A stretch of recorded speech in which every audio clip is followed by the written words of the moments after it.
Assalamualaikum warahmatullahi wabarakatuh.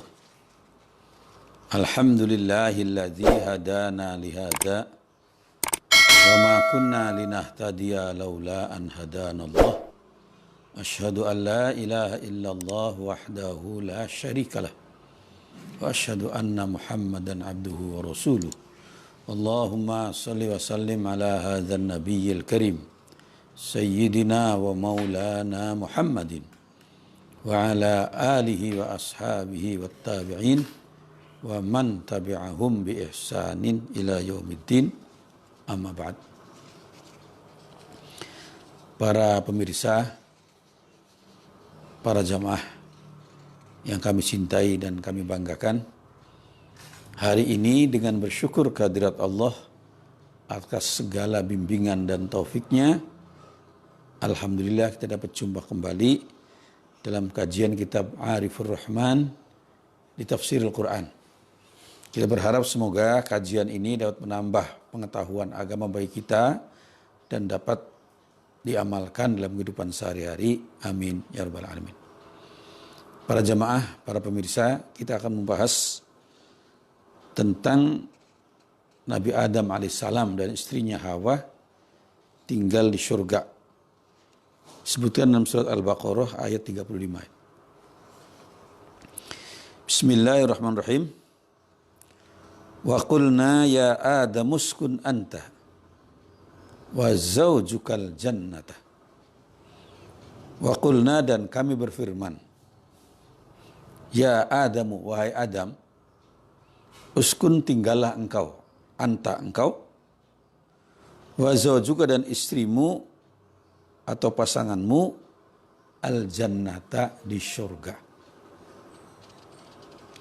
Jadi Allah memanggil Adam, kemudian memerintahkan Adam dan istrinya Hawa untuk tinggal di syurga. Wa kula minha ragadan haitsu syi'tuma, dan nikmatilah, makanlah makanan-makanan yang baik. Makanan-makanan yang baik, jumlahnya banyak,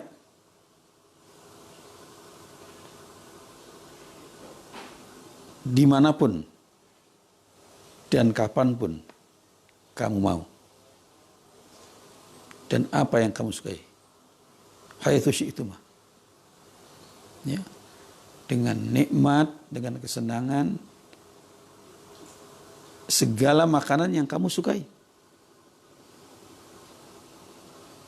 Artinya Nabi Adam dan Hawa diberikan kebebasan di surga itu dengan mengonsumsi dan menikmati segala makanan yang tersedia, buah segala macam. Dan dipersilahkan untuk menikmatinya menurut kehendak yang disukai oleh Adam dan Hawa. Tapi ada satu larangan, wala taqraba hadhihi syajarata. Janganlah kamu dekati pohon ini. Fatakuna minaz zalimin, nanti kamu termasuk menjadi orang-orang yang zalim.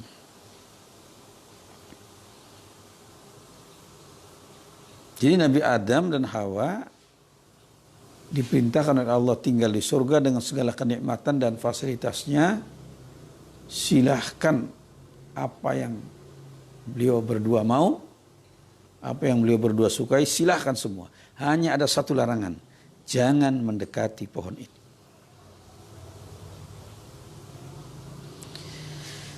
Setelah Allah subhanahu wa ta'ala menciptakan Adam alaihissalam, kemudian menciptakan istrinya Hawa, keduanya diperintahkan untuk tinggal di surga dengan segala kenikmatannya.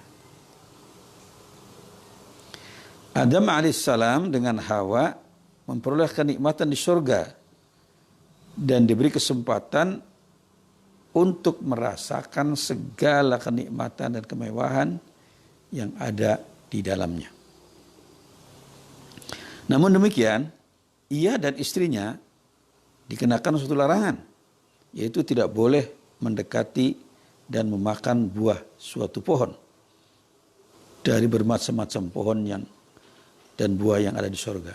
Jadi segala macam pohon, buah ada. Hanya satu yang nggak boleh, yang dilarang. Al-Quran tidak menyebutkan nama pohon itu. Namun iblis menamakannya pohon khuldi, pohon yang membuat seseorang kekal. Jadi nama khuldi itu diberikan oleh iblis itu. Namun nama itu sebetulnya merupakan tipuan dari iblis terhadap Adam alaihissalam. Jadi nama khuldi itu tipuan. Ya, iblis mengatakan, Adam, kalau kamu menikmati buah atau pohon itu, kamu akan kekal. Nah, itu tipuan dari iblis. Ahli tafsir berbeda pandangan mengenai surga yang disebutkan di atas. Ya, disebutkan uskun anta wa zawjukal jannata tadi, surga yang disebutkan di ayat ini. Ada perbedaan para ahli tafsir. Ahli tafsir yang pertama berpandangan bahwa surga tersebut adalah surga yang nanti akan disediakan bagi orang mukmin di akhirat. Ini ahli tafsir yang pertama mengatakan, ya surga yang nanti di akhirat itu yang akan disediakan bagi orang-orang bertakwa, bagi orang-orang yang beriman. Ini pandangan yang pertama. Ahli tafsir yang kedua berpandangan bahwa yang dimaksud dari surga tersebut dari ayat ini, ya, al-jannah tadi, ya, adalah taman yang indah dengan segala kemewahan dan kenikmatannya yang berada di bumi juga. Ini pandangan yang kedua.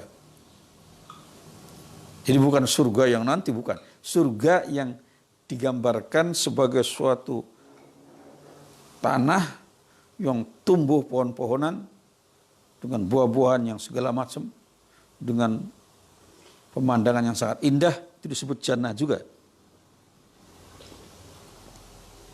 Ya. Orang-orang Arab menyebutkan taman yang ditumbuhi pepohonan yang rindang dengan kata al-jannah, surga juga. Di surga itu suatu tanah yang ditumbuhi oleh pohon-pohonan yang rindang dan lebat. Surga dalam arti seperti ini misalnya dikemukakan oleh Syekh Nawawi, seorang mufti dari negara Teluk. Ketika ia berkunjung ke puncak Jawa Barat, ya, di puncak itu ya, Jawa Barat, antara Bogor dan Cianjur, ya. Dalam perjalanannya ke timur jauh, yang ditulis dalam kitab Yaumiyat fi Syarqil Aqsa, beberapa hari di timur jauh, itu buku beliau. Saya punya bukunya. Ya, buku beliau Yaumiyat fi Syarqil Aqsa, ya, beberapa hari di timur jauh.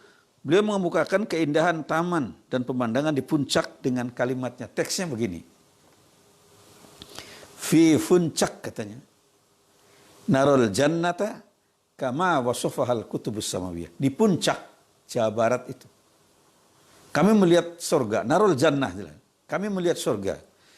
Kama wasofahal kutubus samawiyah. Sebagaimana surga yang disifati oleh kitab-kitab samawi.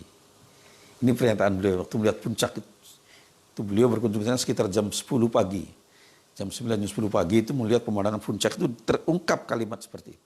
Dan ini ditulis dalam buku beliau. Ya. Kama, ya, saya ulangi, fi puncak narol jannata kama wasofahal kutubus samawiyah. Di puncak kami melihat surga. Sebagaimana surga yang disifati oleh kitab-kitab samawi. Ya, demikian pengertian jannah dalam bahasa Arab atau surga, ya, secara bahasa.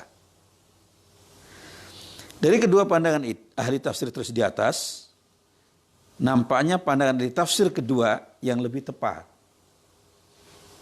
Jadi pandangan yang kedua yang lebih tepat. Ya, dalam analisis saya.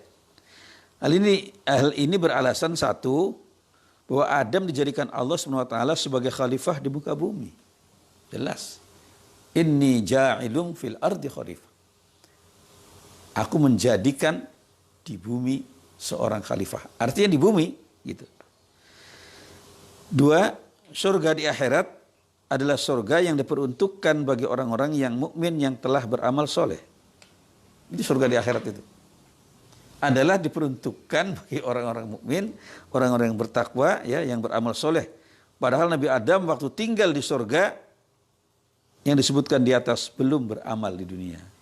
Belum beramal, beliau langsung ditempatkan di situ. Padahal surga itu adalah sebagai balasan bagi orang yang sudah beramal di dunia. Beramal soleh di dunia dibalas dengan surga. Nah, Adam langsung ditempatkan surga. Jadi artinya di situ surganya berarti surga yang ada di bumi juga. 3, setiap orang yang masuk surga tidak akan keluar lagi untuk selamanya. Itu surga yang akhirat tadi nggak akan keluar lagi. Begitu masuk surga nggak ada yang keluar. Kalau dari neraka banyak yang keluar. Dari neraka itu dicari lagi nanti yang kebaikannya masih banyak, akhirnya dimasukkan surga. Cari lagi terus sampai yang terakhir orang yang imannya sebesar tepung, sebesar biji sawi, masih ada imannya, terakhir masukkan ke surga juga. Tapi kalau surga, begitu masuk surga nggak ada yang keluar lagi. Padahal Adam keluar lagi, jadi berarti bukan surga yang itu.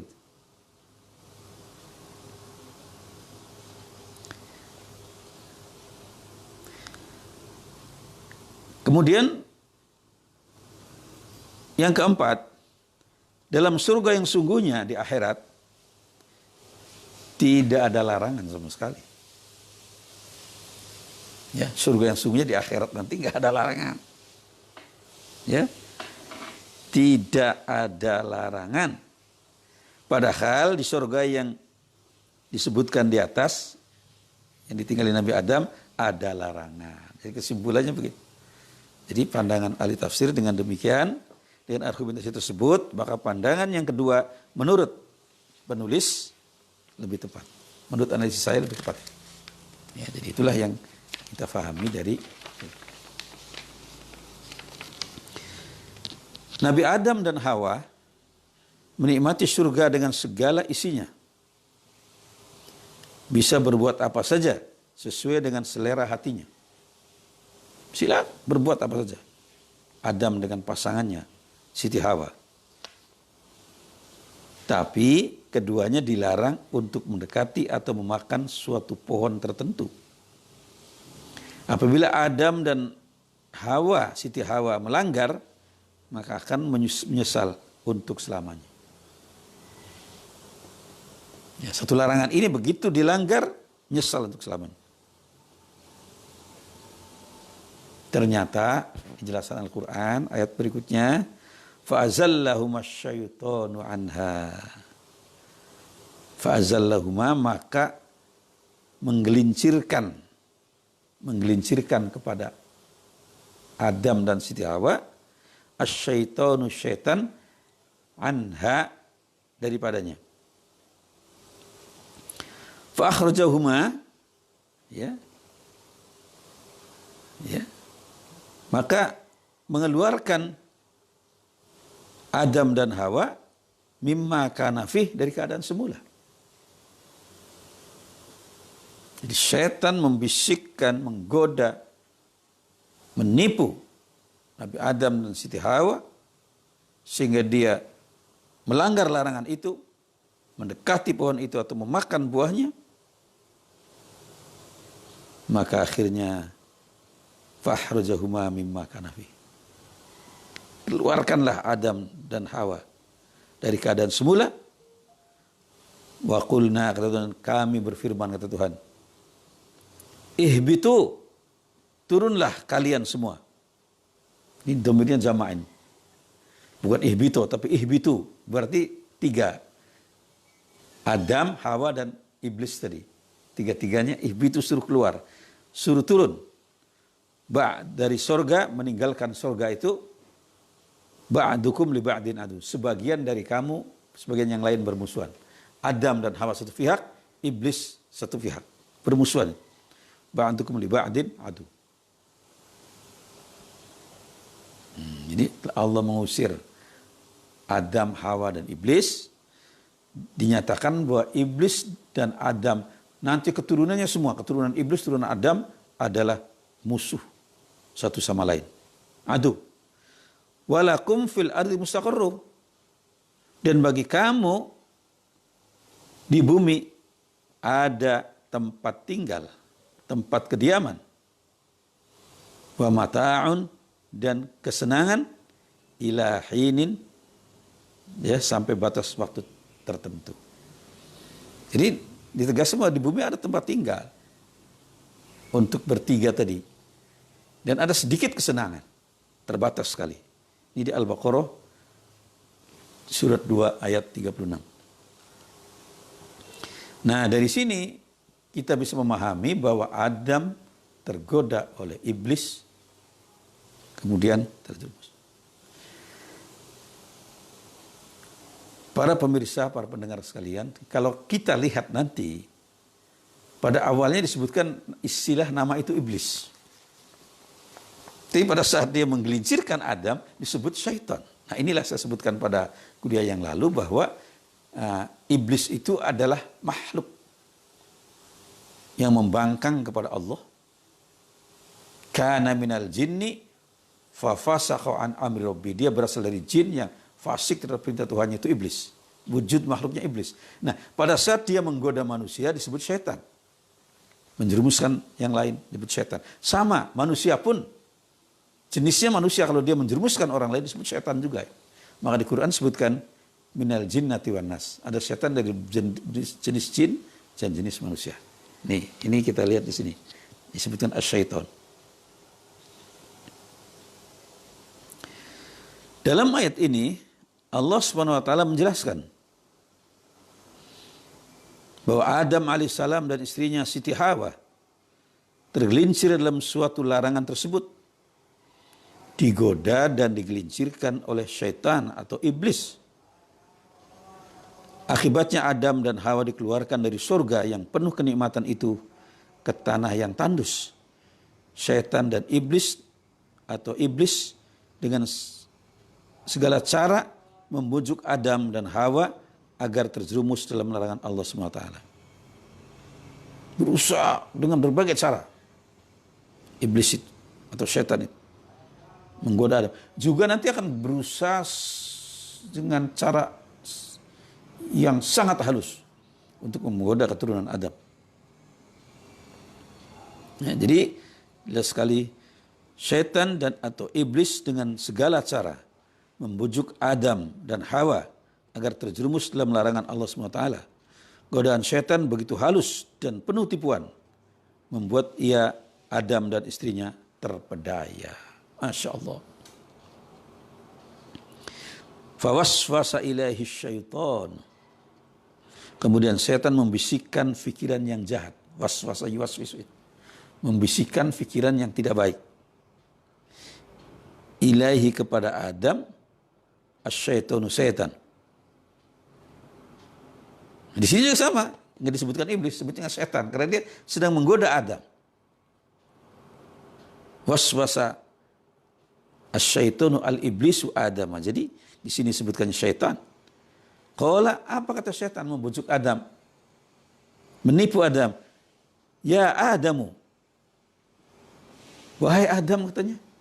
Hal adulluka ala syajaratil khuldi. Maukah aku tunjukkan kamu pada suatu pohon yang membuat kamu kekal di surga. Wa mulkin la yabla, dan kerajaan yang enggak pernah punah. Masya Allah, luar biasa. Di budaya iblis ini. Adam katanya, maukah kamu aku tunjukkan pada suatu pohon yang membuat kamu kekal. Kalau kamu makan pohon itu atau buahnya, kamu jadi kekal. Dan kamu akan memiliki kerajaan yang tidak pernah punah. Wa mulkin la yabla. Disinilah para jamaah sekalian, Adam tergoda. Dari mana iblis masuk itu? Menggoda Adam itu. Entry point-nya dari mana? Dari sikap tamak yang ada pada manusia.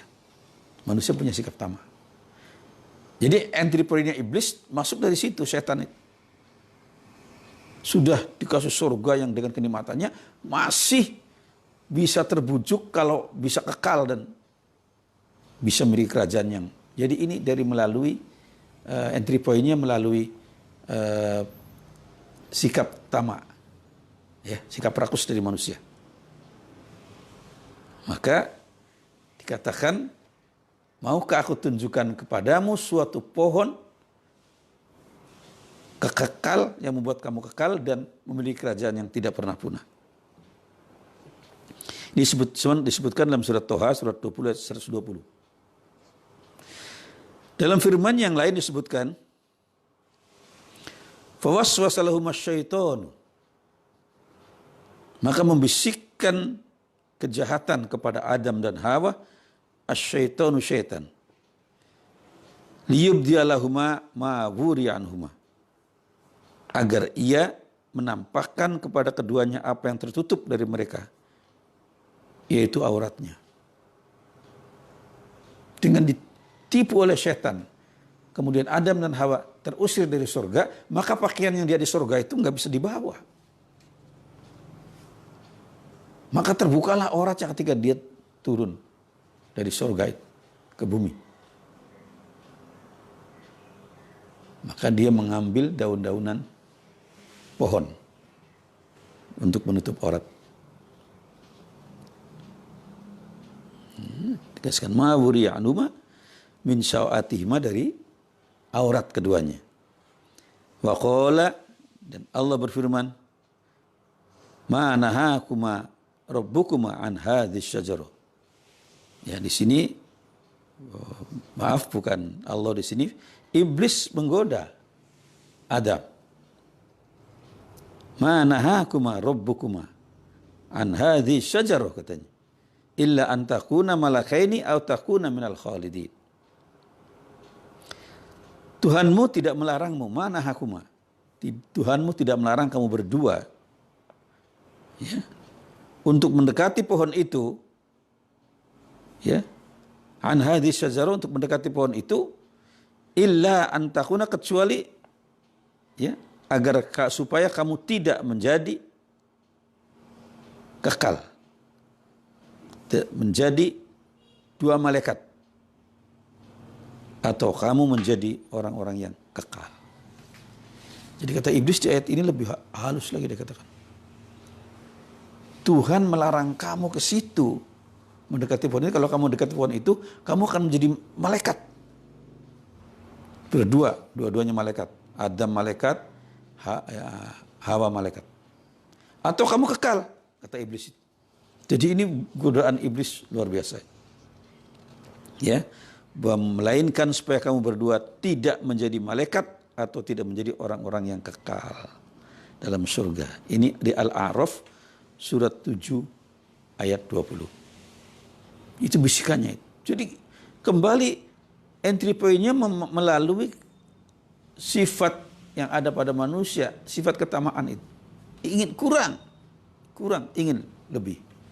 Maka ketika ditipu oleh iblis bahwa kamu akan jadi malaikat atau akan kekal, terjerumuslah Adam dan Hawa.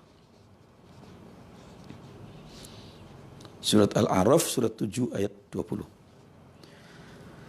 Setelah Adam dipindahkan dari surga ke tanah yang tandus, dari tanah yang subur tadi, yang indah, taman dengan segala kenikmatannya, pindah ke tanah yang tandus, maka mereka Adam, Hawa dan iblis turun ke tanah yang tandus tadi. Iblis dan Adam beserta keturunannya menjadi musuh yang abadi selamanya itu. Adam musuhnya iblis, Hawa musuhnya iblis. Anak keturunan Adam, manusia semua musuhnya iblis juga. Jadi musuh yang abadi, gak ada kompromi selamanya. Adam dan Hawa selanjutnya hidup di muka bumi dengan memperoleh kenikmatan duniawi ala kadarnya sampai ilahinin, sampai batas waktu tertentu. Jadi ada kebahagiaan di bumi sangat terbatas. Ya, sampai ajal menjemput di dunia. Adam dan keturunannya harus selalu waspada terhadap godaan iblis dan setan yang terus berusaha menjerumuskan umat manusia. Peringatkan di sini bahwa Adam dan keturunannya, kita semua keturunan Adam manusia ini harus waspada dari godaan iblis dan setan. Setelah tergelincir seperti ini, ternyata Nabiullah Adam menyesal dan bertobat. Ini yang catatan yang harus diperhatikan. Nabi Adam dan Hawa menyesal dan bertobat, maka tobatnya diterima oleh Allah. Sedangkan iblis nggak mau bertobat. Itu bedanya. Ya? Dia terus membangkang, terus menolak. Adam begitu menyadari kesalahannya, dia nyesal luar biasa, kemudian bertobat. Fatalaqqa Adamu min rabbih. Maka Adam menerima beberapa ucapan sebagai bimbingan agar dia bertobat. Kalimatin, berapa kalimat? Kalimat-kalimat yang membimbing Adam untuk bertobat. Fataba alaih, maka Allah menerima tobatnya Adam tadi. Innahu huwat tawwabur rahim. Sungguhnya Allah itu maha menerima tobat, lagi maha penyayang. Jadi nggak ada yang tobatnya ditolak sama sekali. Semua tobatnya diterima oleh Allah Subhanahu wa taala. Ya, sampai katakan yaqbalu taubatat taib ma lam yugharghir. Allah itu menerima taubatnya orang yang bertobat selama nafasnya belum sampai tenggorokan. Diterima tobat. Apapun dosanya diterima tobat. Sering orang katakan kalau syirik nggak bisa diterima. Bukan. Kalau orang tetap dalam syiriknya nggak diterima tobat. Tapi kalau orang itu meninggalkan syiriknya, tobat dari syiriknya, tetap diterima. Ya tetap diterima. Jadi nggak ada tobat yang nggak diterima oleh Allah SWT. Meskipun dia tadinya syirik, kemudian dia tinggalkan syiriknya, dia bertobat, diterima tobat. Ini bagi kajian kita di ayat 37 dari surat Al-Baqarah tadi. Kelanjutannya ayat tadi. Adam dan istrinya Siti Hawa menyesali kesalahannya yang berat. Melanggar tadi. Ia telah menganiaya dirinya sendiri. Sudah jelas dilarang, digoda iblis, tergelincir. Menganiaya dirinya sendiri.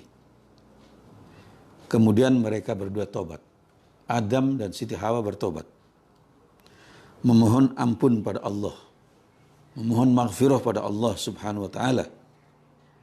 Kemudian Allah membimbing Adam alaihissalam dan istrinya untuk bertobat. Kalimatin, dengan beberapa kalimat-kalimat pernyataan dan doa. Apa kalimatnya? Qala, keduanya menyampaikan kalimat-kalimat yang sangat indah. Rabbana, ini kata Adam dan Hawa. Qala, keduanya mengatakan, membuat pernyataan, Rabbana, wahai Tuhan kami, zalamna anfusana. Sungguh kami telah menganiaya diri kami sendiri, Allah. Rabb, ya Allah, kami telah menganiaya diri kami. Wa illam taghfir lana, sekiranya kau tidak mengampuni kami. Sekiranya kau tidak memaafkan kami, Allah. Wa tarhamna, dan tidak merahmati kami, tidak mengasihi kami. Lanakunanna minal khasirin, pastilah kami termasuk orang-orang yang menyesal selamanya. Inilah pernyataan yang sangat indah dari Nabi Adam dan Hawa. Rabbana zalamna anfusana. Wahai Tuhan kami telah menganiaya diri kami sendiri. Fa illam taghfir lana wa illam taghfir lana, jika kau tidak ampuni kami, tidak memberikan maghfirah kepada kami, wa tarhamna, dan tidak mengasihi kami, tidak merahmati kami, lanakunanna minal khasirin, pastilah kami termasuk orang-orang yang sangat merugi, yang menyesal untuk selamanya. Nah, ini terangkan dalam Al-A'raf surat 7 ayat 23. Para pemirsa, para jamaah, dari pernyataan Nabiullah Adam dan Siti Hawa inilah kita merasakan betapa beliau berdua menyesal atas perbuatan kesalahannya itu. Jadi wujud dari tobat itu yang paling penting an-nadamah. Rasa menyesal itu yang paling penting dari tobat. Ada rasa menyesal yang luar biasa. Sangat penting. Ya, maka salah satu syarat orang bertobat adalah menyesal tadi. Allah Subhanahu wa taala Maha Pengampun dan Maha Penerima Tobat dan Maha Kasih. Ya. Maka menerima tobat Adam alaihissalam dan istrinya. Jadi terimalah tobat Nabi Adam dan Siti Hawa. Karena tobat keduanya merupakan tobat nasuha. Tobat yang sesungguhnya, bukan main-main. Bukan tobat berbasa-basi, bukan. Tapi tobat yang sesungguhnya. Disebut taubatan nafsuha. Tobat yang sesungguhnya. Allah Subhanahu wa taala menerima taubat setiap hambanya sebelum nafasnya sampai tenggorokan. Yaqbalu taubat at-taib al-taubat al-abdi ma lam yughir, selama nafasnya belum sampai tenggorokan. Kalau sudah sampai tenggorokan tinggal di sini nafasnya enggak bisa.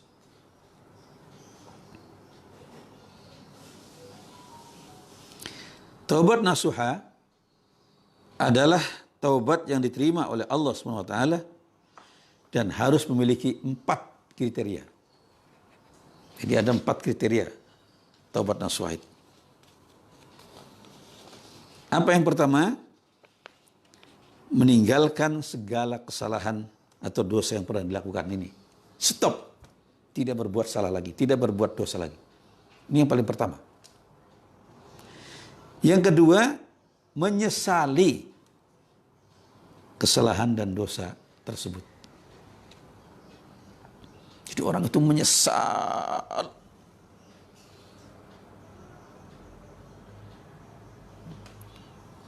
Dia merasa rugi dengan perbuatan dosa itu. Yang ketiga, tidak mengulangi kesalahan yang pernah dilakukannya. Tidak mengulangi lagi. Maaf, tidak seperti tobatnya orang yang makan sambal. Oh, menggap-menggap pedas tobat. Tapi nanti ada sambal lagi sih, makan lagi. Enggak. Ini begitu tobat, enggak diulangi lagi. Ya, jadi, ya, tidak mengulangi kesalahan yang atau dosa yang pernah dilakukan. Itu syarat yang ketiga. Yang keempat, mengganti perbuatan yang buruk dengan perbuatan yang baik. Terus kebaikan-kebaikan yang perbanyak. Ya, kenapa? Li'annal hasanat yudhibnas sayyi'at. Sesungguhnya kebaikan-kebaikan itu menghapuskan keburukan-keburukan. Itu kata Al-Quran. Yudhibnas sayyi'at. Jelas sekali menghapuskan keburukan-keburukan, kebaikan itu. Maka Allah Subhanahu wa taala ya menerima tobat hambanya apabila dia itu ya melakukan amal-amal soleh sehingga menutupi keburukannya tadi. Para jamaah sekalian, saya ambil contoh. Dalam satu karung ada beras, lalu ada kerikilnya. Lalu kemudian berasnya terus ditambah. Beras sampai penuh karung itu dengan beras. Nggak kelihatan lagi kerikilnya. Ah, gitu kira-kira perumpamaannya. Ya, dosa yang pernah dilakukan ditimpa dengan kebaikan-kebaikan terus-menerus, maka hapus. Dosanya itu hilang, tertutup. Ya, dosanya tertutup. Hilang. Maka ditegaskan dalam satu hadis Nabi, beliau berwasiat kepada Abi Dzar Al-Ghifari, kata Nabi, ittaqillaha haitsuma kunta. Bertakwalah kepada Allah dimanapun kamu berada dan kapanpun. Kalimatnya begitu gede. Haitsuma syi'ta, haitsuma kunta. Ya. Ittaqillaha haitsuma kunta. Bertakwalah kamu kepada Allah dimanapun dan kapanpun kamu berada. Yang pertama, pesan Nabi. Yang kedua, wa'atbi'is sayyi'atal hasanata tamhuha. Susullah perbuatan-perbuatan yang tidak baik dengan perbuatan yang baik. Karena perbuatan baik itu akan menghapuskan perbuatan yang tidak baik tadi. Tadi yang sebutkan Quran, innal hasanat yudhibnas sayyi'at. Sama ini kalimat Nabi juga. Ya, wa'atbi'is sayyi'atal hasanat tamhuha, karena perbuatan kebaikan itu akan menghapuskan keburukan tadi. Yang terakhir ketiga, beliau berpesan pada Abi Dzar, wa khaliqin nasa bi khuluqin hasan. Dan bergaullah kamu sama manusia bi khuluqin hasanin, dengan akhlak yang luhur, dengan akhlak yang baik. Ini pesan yang luar biasa dari Nabi kepada kita. Kita bertakwa dimanapun kita berada, dalam keadaan bagaimanapun. Jangan kita bertakwa waktu di masjid, enggak. Di pasar, di kantor, dimanapun kita bertakwa pada Allah. Ya. Kemudian yang kedua, memperbanyak perbuatan baik. Terus menerus, sehingga menutup perbuatan buruk kita. Yang kedua. Yang ketiga adalah bergaul dengan sama umat manusia dan pergaulan yang baik, dengan akhlak yang luhur, dengan budi pekerti yang terpuji. Bi khuluqin hasanin, jelas sekali. Hadis riwayat Imam Tirmizi nomor 1987.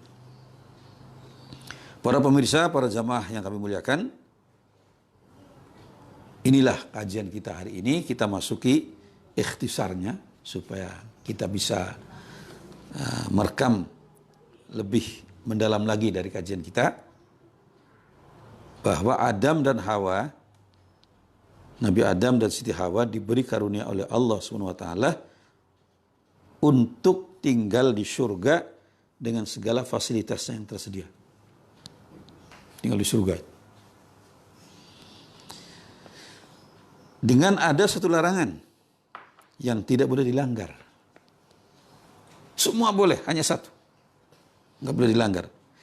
Iblis atau setan menggoda Adam alaihissalam dan istrinya, sehingga mereka berdua melanggar larangan tersebut yang dilarang oleh Allah tadi. Selanjutnya Adam alaihissalam turun dari surga, demikian juga iblis dan istrinya Adam, untuk hidup di dunia sampai ajal tiba. Sampai ajal menjemput kita. Terbatas hidup di dunia itu. Ya, di zaman kita sekarang usia itu antara 60 sampai 70. Yang bisa lebih, tapi yang terbanyak baina tis'in wa sab'in, antara 60 dan 70. Ya. Kemudian manusia sebagai keturunan Adam akan selalu digoda oleh iblis atau setan. Karena itu harus selalu waspada supaya tidak tergelincir dalam lembah kehinaan dan kenistaan. Jadi harus hati-hati. Setiap diri manusia sebagai keturunan Adam, Bani Adam, harus berhati-hati terhadap sikap iblis yang akan terus menggoda, menjerumuskan manusia dengan berbagai cara. Tapi kalau kita tetap berpegang teguh pada Al-Quran dan Sunnah, pada bimbingan Allah dan Rasulnya, kita akan selamat dari tipu daya setan dan iblis.